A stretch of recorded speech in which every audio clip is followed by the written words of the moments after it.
The massive space station orbited the neutral world of Kepler 442b, its crystalline structure gleaming against the star-filled void.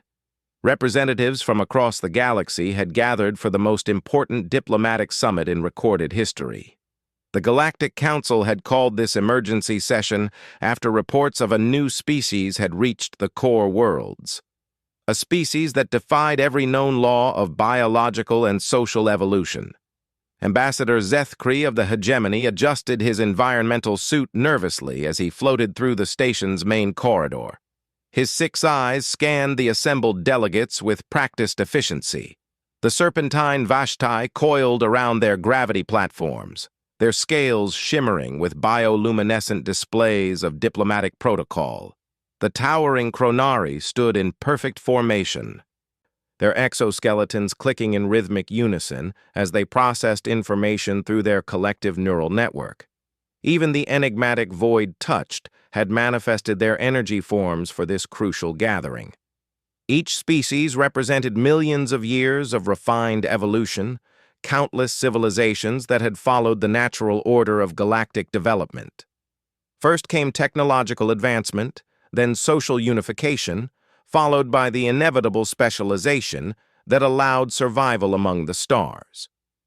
Every successful species had found their niche, the Vashtai as master manipulators and diplomats, the Chronari as the galaxy's greatest builders and engineers, the void touched as interdimensional explorers and energy harvests. But these newcomers, these humans, seemed to break every established rule. The preliminary reports must be errors, clicked Ambassador Thrix of the Chronari Collective, her translated words echoing through the chamber's universal communication system. No species can maintain such chaos and still achieve faster-than-light travel.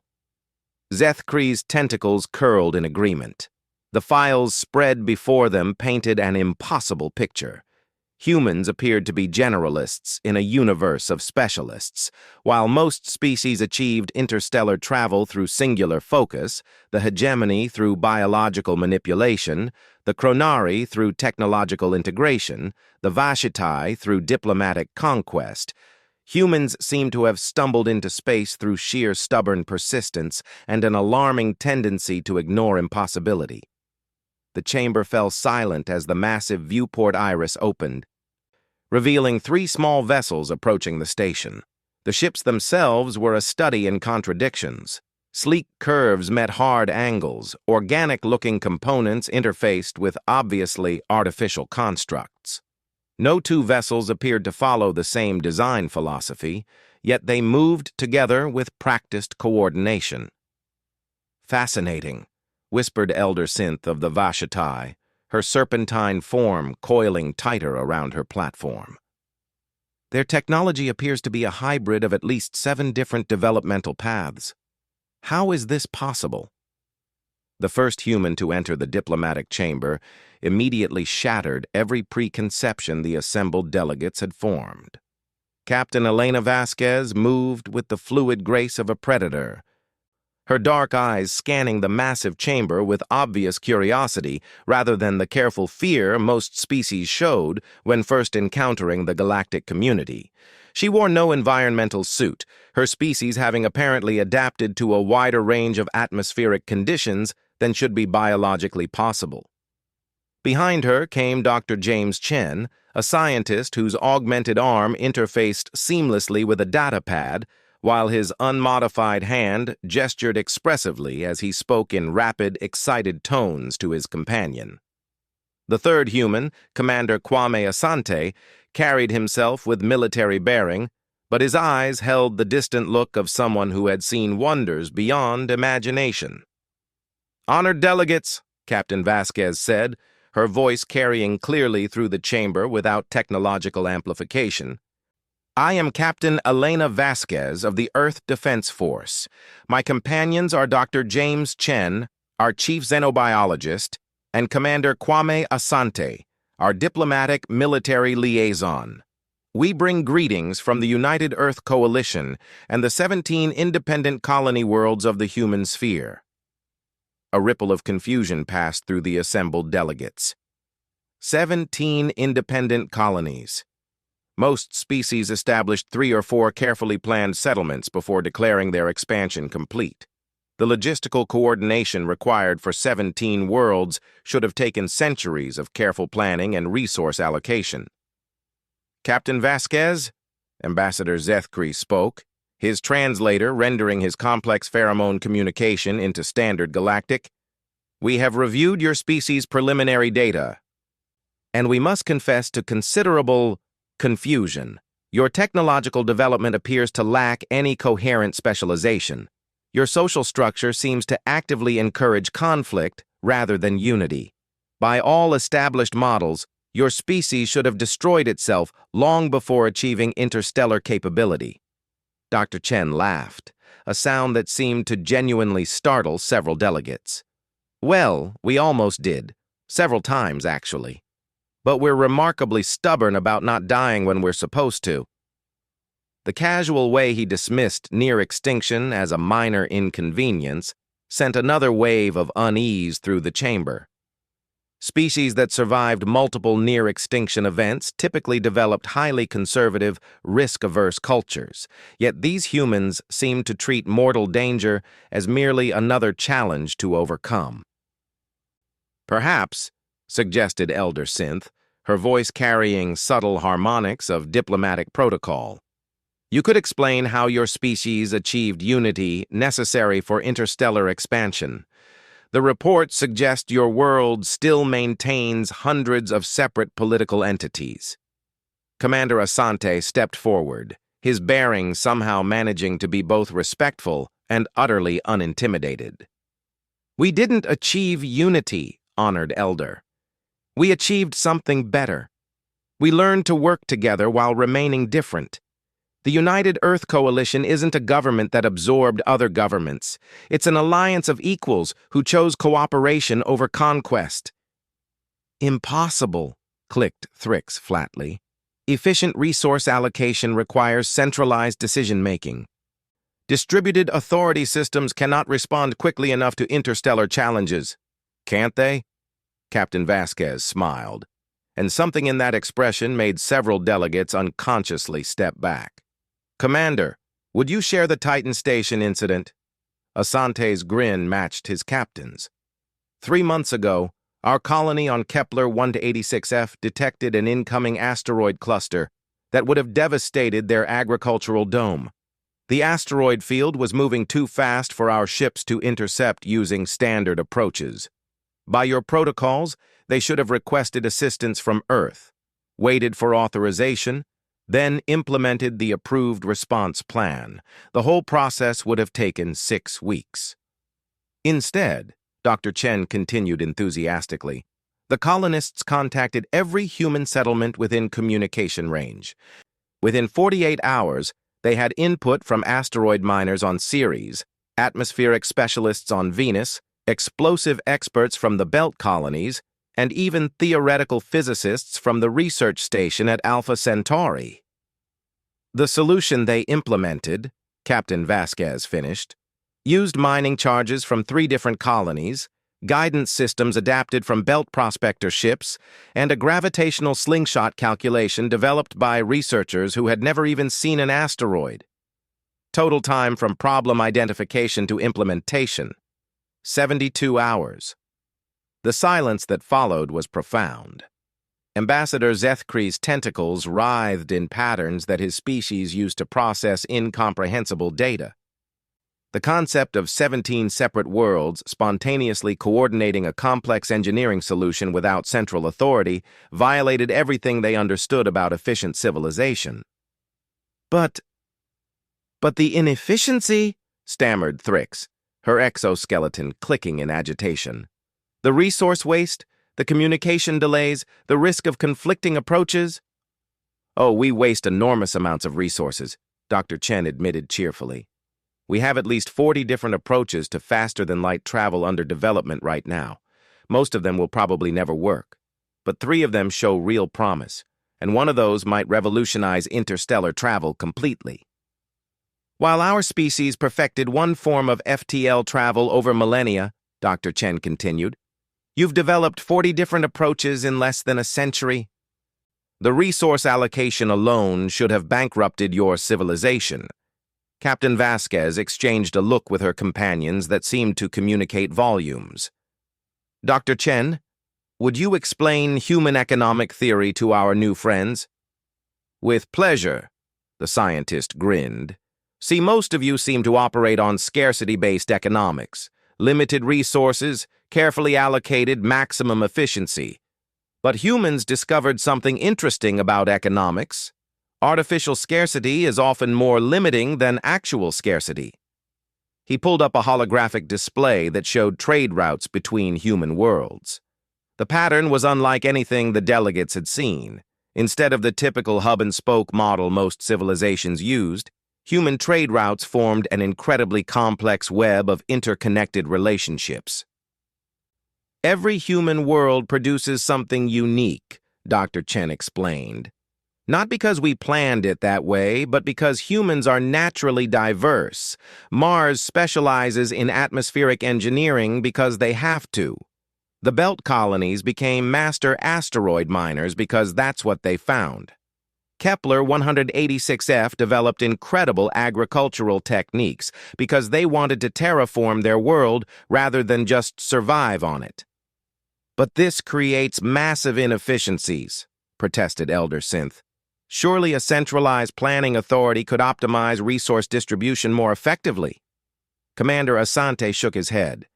Efficiency isn't our goal, honored Elder. Innovation is. When 40 different groups are trying to solve the same problem, 39 of them might fail spectacularly. But the one that succeeds often discovers something nobody else even thought to look for. The implications of this statement sent ripples of unease through the assembled delegates. Every galactic civilization had achieved success through specialization and efficiency. The idea of deliberately accepting failure as a pathway to innovation was not just alien. It was actively dangerous to established thinking. Captain Vasquez, Ambassador Zethkri said carefully, what you describe sounds less like civilization and more like controlled chaos. The human captain's smile widened. Now you're beginning to understand us. As the first day of negotiations drew to a close, the galactic delegates found themselves facing a disturbing realization. These humans weren't just another species to be cataloged and assigned a niche in galactic society. They represented something entirely new, a form of intelligent life that thrived on the very chaos and inefficiency that should have destroyed them. The question that haunted every delegate as they retired to their quarters was the same. If humans could achieve so much through chaos and diversity, what did that say about the rigid efficiency that had defined galactic civilization for millennia? In the depths of space, 17 human worlds continued their impossible dance of cooperation and competition, unaware that their very existence was about to challenge everything the galaxy thought it knew about intelligence, civilization, and survival among the stars. The second day of negotiations began with an unexpected development. The galactic delegates had spent the night in emergency session, sharing data and trying to understand the implications of human civilization. What they discovered in their databases only deepened the mystery. Ambassador Zethkri called up a holographic display showing galactic expansion patterns over the past 50,000 years. Honored humans, he began, his 6 eyes focused intently on the human delegation. Our analysis of galactic history reveals a disturbing pattern. Every successful species follows what we call the convergence protocol: technological development, social unification, specialization, and finally, galactic integration. Species that deviate from this pattern invariably destroy themselves or stagnate. The display showed dozens of civilizations that had risen and fallen, each following the same basic trajectory. Those that achieved lasting success had done so by finding their niche and perfecting it over millennia. Dr. Chen studied the data with obvious fascination. Interesting. So you're saying that diversity is evolutionarily unstable on a galactic scale?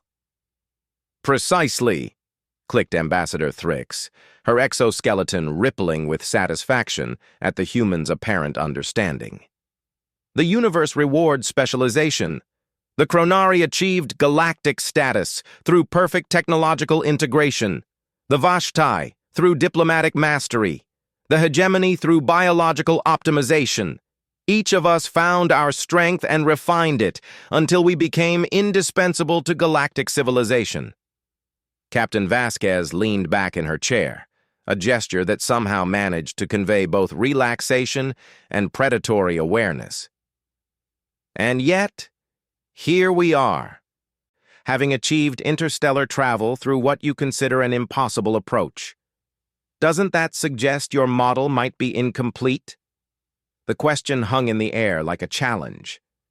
Elder Synth's serpentine form coiled tighter around her platform as she processed the implications. Captain, your species may have achieved temporary success through unconventional methods, but sustainability requires predictability. How can 17 independent worlds coordinate long-term planning without central authority? Commander Asante, Captain Vasquez said without taking her eyes off the Elder, would you share the Proxima Centauri terraforming project? Asante activated his data pad, and a new holographic display filled the chamber. It showed a red dwarf system with 3 rocky planets, one of which was undergoing active terraforming. Proxima Centauri b was our first successful terraforming project outside the Sol system, he began.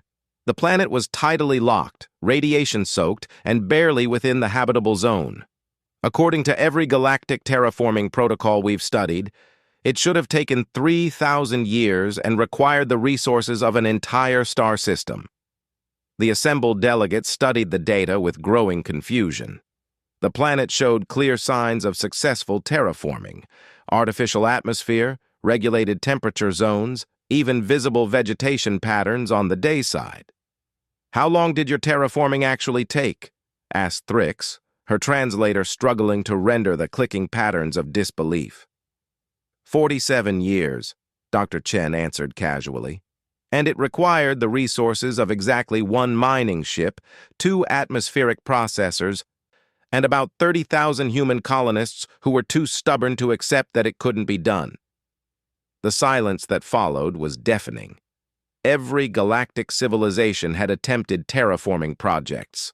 Most required centuries of careful planning and enormous resource allocation. The few successes had taken millennia to complete. The key, Commander Asante continued, was that nobody told the colonists it was impossible. The first settlers were volunteers from 17 different Earth nations, plus independent miners from the Belt colonies, atmospheric specialists from Venus, and agricultural experts from Mars. Each group brought their own approach to the problem. But the coordination problems alone, stammered Ambassador Zethkri, his tentacles writhing in agitation. How did you manage resource allocation? Environmental protocols? Safety standards? Captain Vasquez's smile turned predatory. We didn't manage them.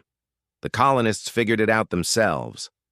Dr. Chen activated his own display, showing a time-lapse of the Proxima Centauri b terraforming project. Watch carefully, he said. Notice how the different groups initially established separate settlements.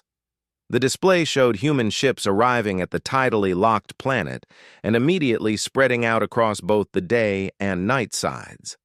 Instead of establishing one centralized colony, the humans had created dozens of small settlements, each apparently following different strategies.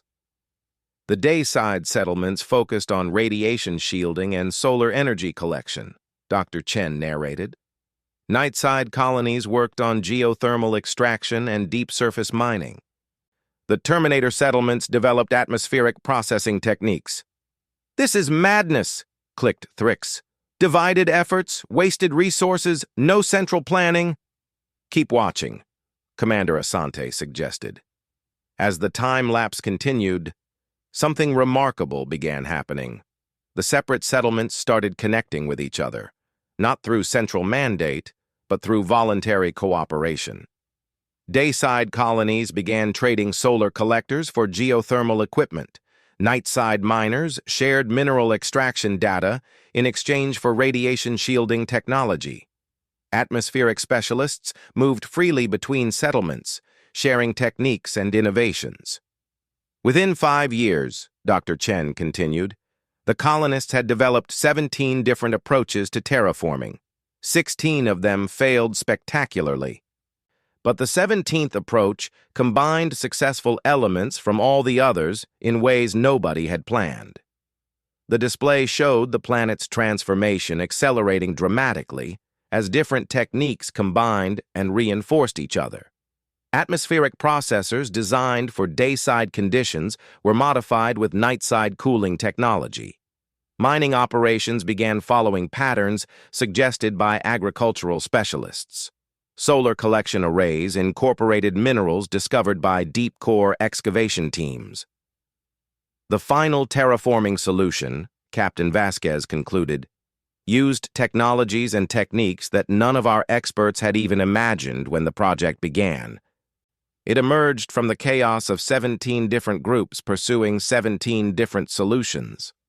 Elder Synth's bioluminescent scales had shifted to patterns that her species used to indicate profound confusion. But the failure rate, you said 16 approaches failed. The resource waste must have been enormous. Absolutely, agreed Dr. Chen cheerfully. We lost 4 mining ships, 7 atmospheric processors, and had to evacuate 3 settlements when their experiments went disastrously wrong. By galactic efficiency standards, it was an unmitigated disaster. Yet it succeeded in a fraction of the expected time, Ambassador Zethkri pointed out, his confusion obvious even through the translator. How do you calculate acceptable loss ratios for such projects? The 3 humans exchanged another of those meaningful looks. We don't, Captain Vasquez said simply. We don't calculate acceptable losses because we don't accept losses. When something goes wrong, we figure out how to fix it. When someone fails, we help them try a different approach. When a settlement has to evacuate, the other 16 settlements figure out how to help them rebuild. Commander Asante activated another display showing casualty reports from the Proxima Centauri project. 4 mining ships lost, but 0 deaths because the belt miners had developed evacuation protocols from dealing with asteroid mining accidents. 7 atmospheric processors failed, but the colonists had learned to build backup systems after watching Venus terraforming teams deal with equipment failures. 3 settlement evacuations, but 0 permanent losses because every human settlement automatically maintains emergency supplies for their neighbors. You plan for failure, realized Thrix, her exoskeleton clicking in what her species used to indicate paradigm shift. Not just contingency planning, but active assumption that individual efforts will fail. We plan for humans, corrected Captain Vasquez, and humans fail. A lot. We're not particularly strong, we're not especially fast, we don't live very long, and our decision-making is notoriously unreliable. What we are is persistent, cooperative, and absolutely convinced that the word impossible is just another engineering challenge. Dr. Chen laughed and gestured at the assembled delegates. Look at this room. Each of your species achieved galactic status by becoming perfect at one thing. You're the ultimate specialists, the pinnacle of evolutionary efficiency. But what happens when you encounter a problem that doesn't fit your specialization? The question clearly made the delegates uncomfortable.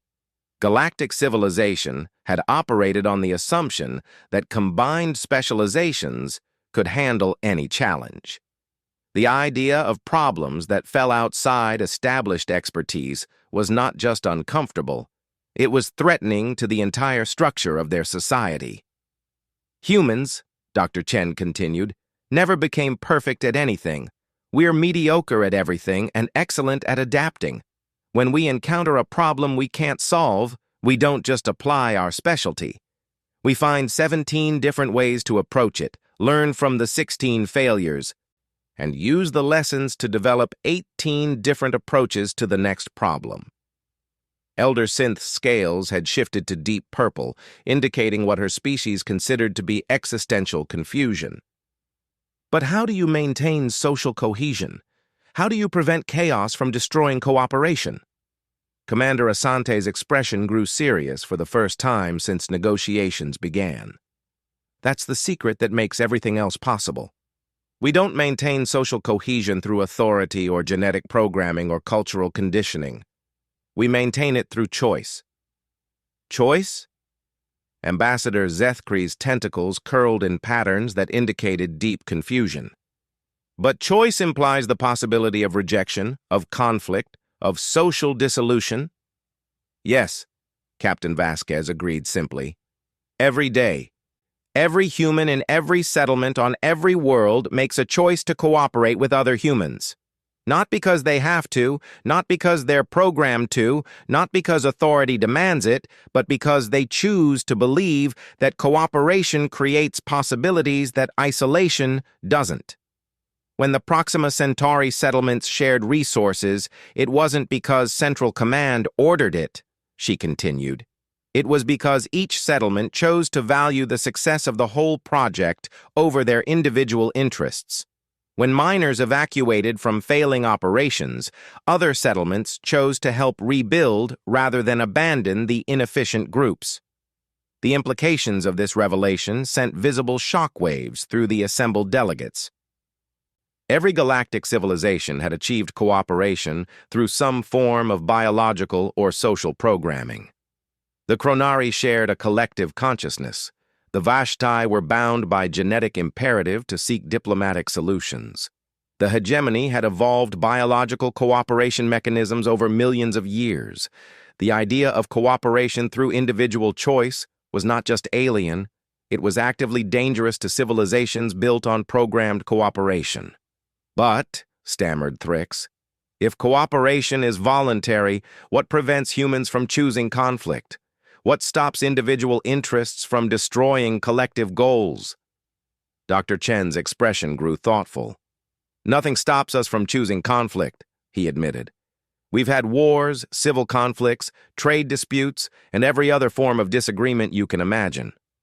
The difference is that we've also learned that conflict doesn't have to mean destruction, and disagreement doesn't have to mean abandonment of cooperation.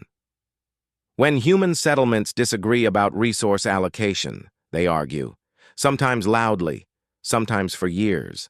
But they keep sharing information, keep trading with each other, keep helping when emergencies arise. Because even when we're angry with each other, we choose to believe that diversity of opinion makes us stronger than uniformity of thought. As the second day of negotiations drew to a close, the galactic delegates faced an even more disturbing realization than the day before. These humans hadn't just achieved the impossible through chaos and inefficiency, they had done it through a form of cooperation that was more robust and adaptable than anything galactic civilization had ever developed. The question that haunted every delegate was becoming impossible to ignore. If voluntary cooperation was more effective than programmed cooperation, what did that mean for the foundations of galactic society?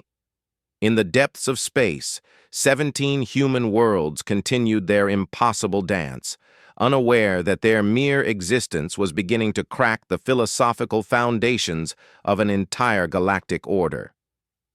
The third day of negotiations began with unprecedented chaos in the galactic diplomatic protocols.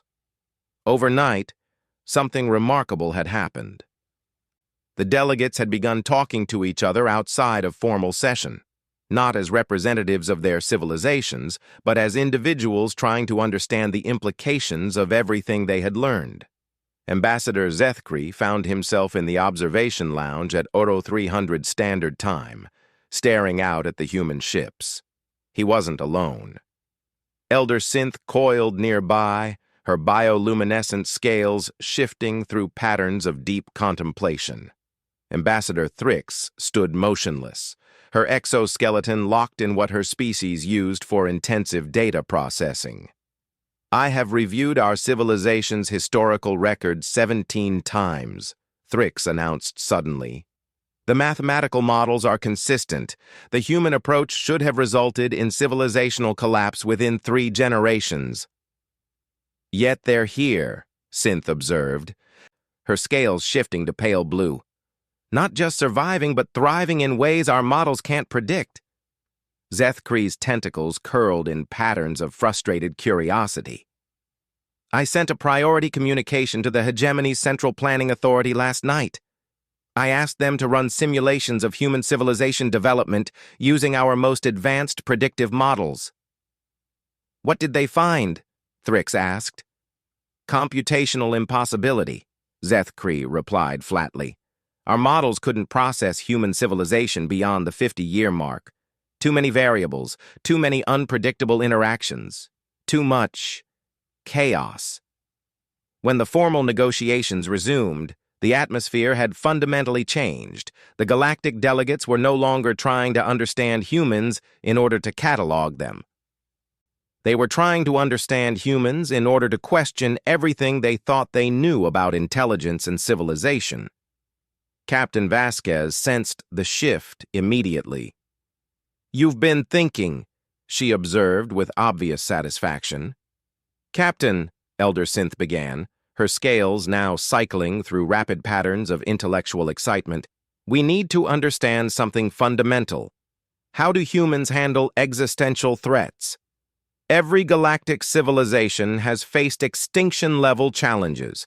We survive through unity, specialization, and careful resource management. How do humans survive when your approach seems to actively embrace chaos?" Dr. Chen leaned forward eagerly. "Would you like to hear about the Yellowstone incident?" The casual way he mentioned what was obviously a major crisis sent familiar ripples of unease through the delegates. Humans seemed to treat near catastrophes as interesting anecdotes rather than civilization-defining traumas. "Yellowstone is a supervolcano on Earth," Dr. Chen began, activating his holographic display. "About 60 years ago, our geological monitoring systems detected signs of an imminent eruption. A full-scale eruption would have devastated North American agriculture, disrupted global climate patterns, and potentially caused a civilization-ending volcanic winter." The display showed a massive volcanic caldera beneath what appeared to be a wilderness preserve. Seismic data indicated enormous geological instability building to a catastrophic release. "According to our planetary engineering models," Dr. Chen continued, "preventing the eruption would require redirecting magma flows through controlled deep-core drilling, creating artificial pressure relief channels, and possibly triggering smaller controlled eruptions to prevent the major event." Commander Asante took over the narrative. "The technical challenges were enormous. We needed drilling equipment capable of operating in magma chambers, pressure relief systems that could handle volcanic forces, and monitoring networks that could track geological changes in real time across thousands of square kilometers.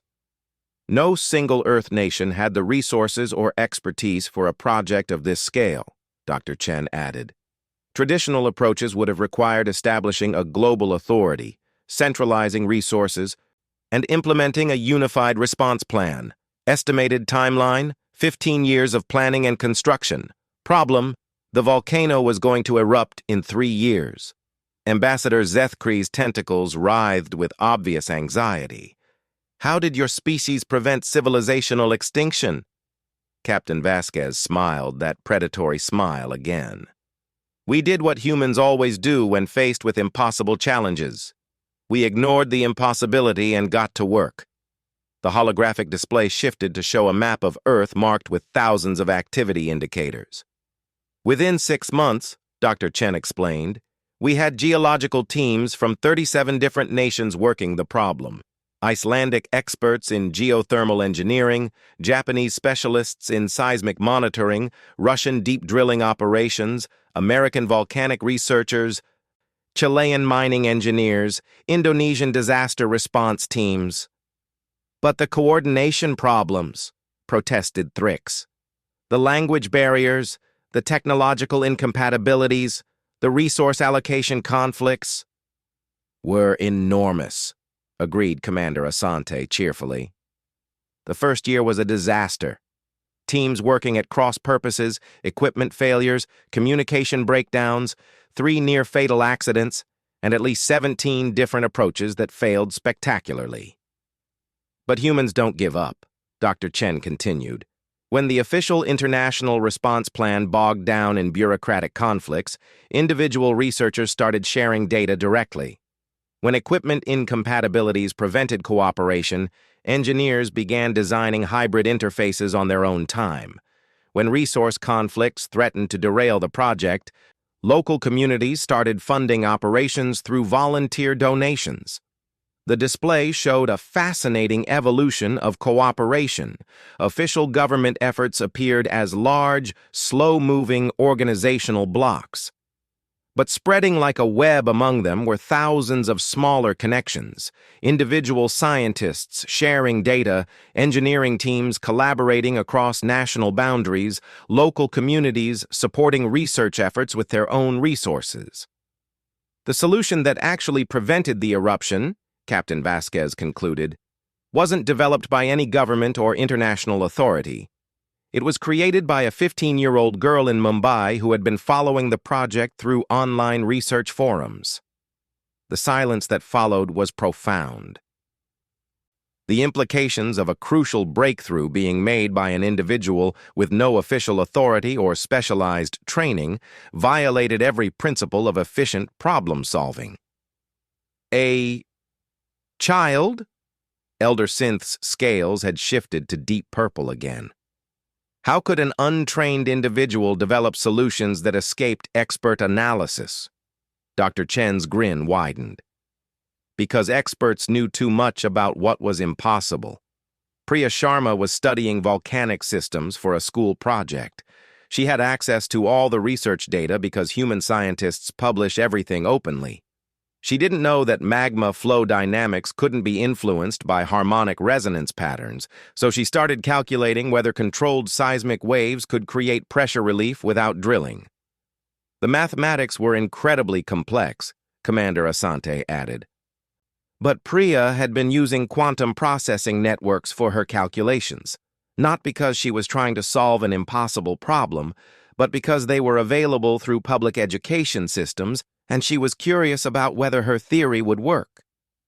When she published her calculations on the public research forums, 200 geologists simultaneously started checking her work, Dr. Chen continued.